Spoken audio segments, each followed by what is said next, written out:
Bismillahirrohmanirrohim.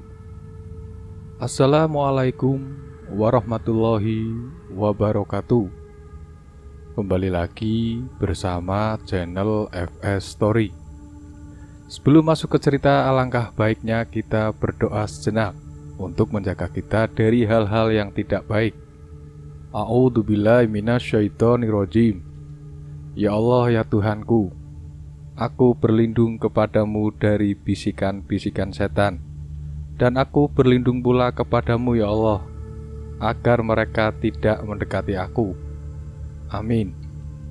Kali ini saya akan bahas kisah ojol yang diteror hantu nenek-nenek yang sudah tewas gantung diri. Keberadaan ojek online atau biasa disingkat dengan sebutan ojol merubah kehidupan banyak orang di Indonesia. Kemunculan ojol ini merupakan bentuk dari pengembangan teknologi yang disandingkan dengan budaya yang ada di Indonesia. Pengaruh ojol ini juga berdampak ke banyak sektor, seperti bisnis rumah tangga, para pelajar, pedagang, bahkan tukang ojek itu sekalipun.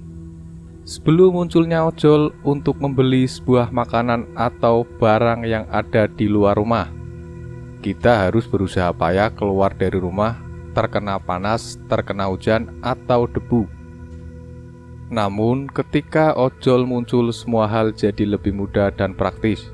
Kita hanya menekan tombol di aplikasi telepon genggam kita, maka makanan dan barang yang kita pesan bisa datang kepada kita.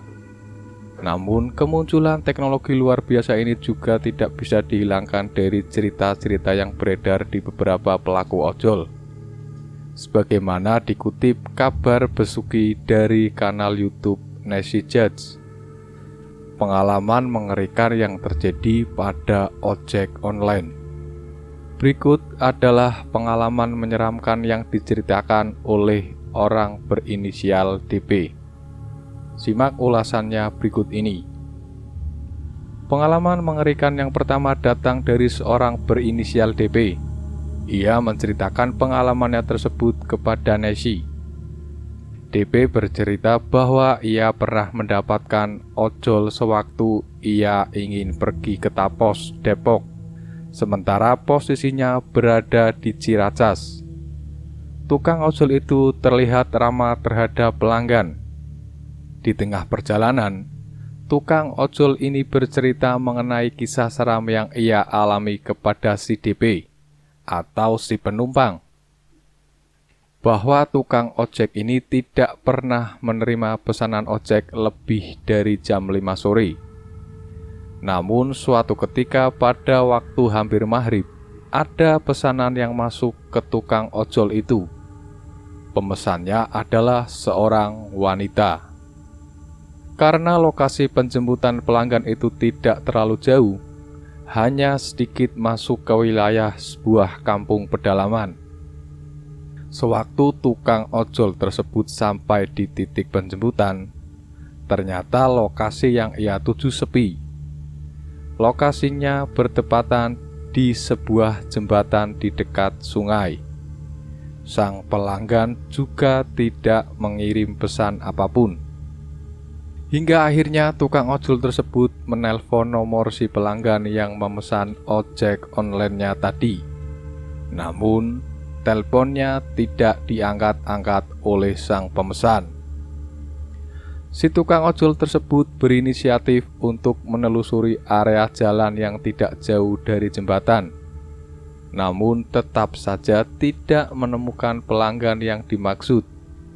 Hingga pada akhirnya, si tukang ojol tersebut mengirim pesan kepada si pelanggan. "Bu, posisi di mana ya? Ini saya sudah sampai di titik penjemputan," tulis tukang ojol tersebut kepada pelanggan.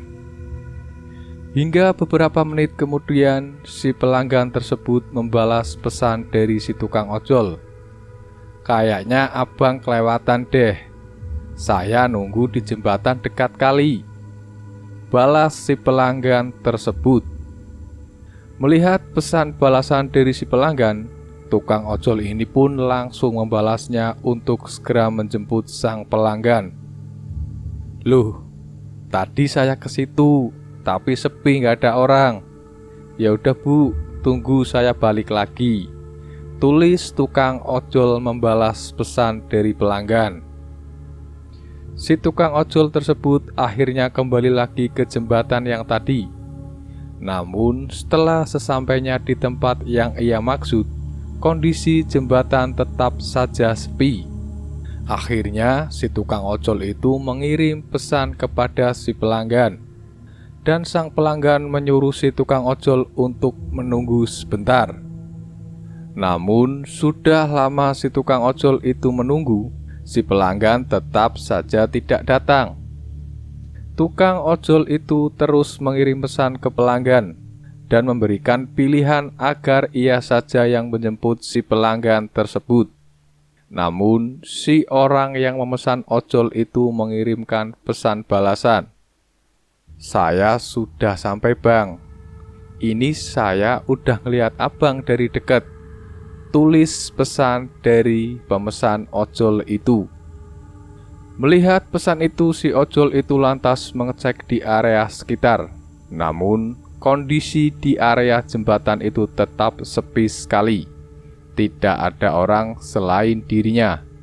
Tak lama, azan maghrib berkumandang waktu itu. Lantas tukang ojol itu kembali bertanya kepada si pelanggan mengenai posisinya sekarang. Karena memang tidak ada satupun orang di sana kecuali dirinya. Setelah itu suasananya hening, tidak ada jawaban dari si pelanggan.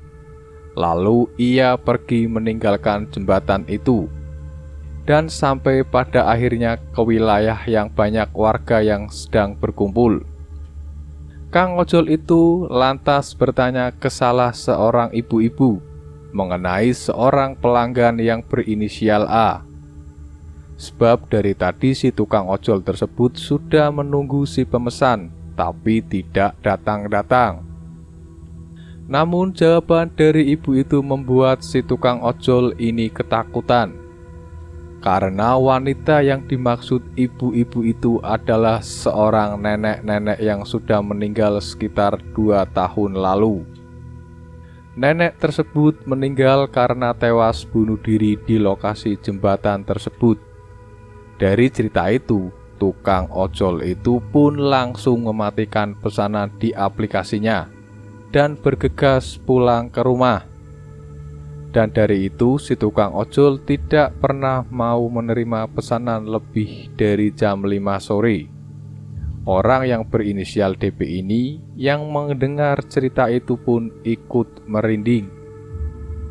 Wallahu a'lam bishawab.